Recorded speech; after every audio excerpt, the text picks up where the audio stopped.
olana sedraindray ny olona manana fahasembanana indray no matetika ny tsy fanajanany izy ho fototra nanan'izy ireny ny zava-misy anefa dia misy fiantraikany betsaka amin'ny fomba fiaina amin'ny fiainany eny anivon'ny fiarahamonina eny izay tsy fanajanany izy ho fototra izay araka ity fanazavana ity mbola tsy voahajany zo tokony ho an'ireo olona manana fahasembanana eto Antananarivo na eo amin'ny lafin'ny fitsaboana izany na eo amin'ny fiainany andavanandro dia hita foana fa mbola tsy misitraka ny zo fototra tokony ho azony ireo olona manana fahasembanana tsy misy hoe zo manokana fa miainga any amin'ilay zo fototra foana aloha izy any amin'ilay droit de l'homme dia any amin'ny droit de l'homme dia misy ny zo fototra anankiefatra voalohany indrindra dia ny zoa amin'ny arakasa zo ara-pahasalamana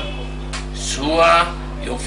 fanabeazana ary ny zo ara-tsosialy zany ny zo ara-tsosialy moa zany voafehy ao anatin'io daholo ohatra ny vezena afaka misy bénéficien'io daholo zany na hoe afaka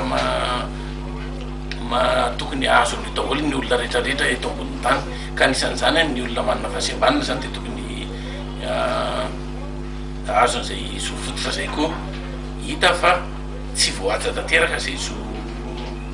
fototra anankiefatra zay raha ho an'ny olona manana fahasembanana raisiko ohatra raha resaka fahasalamana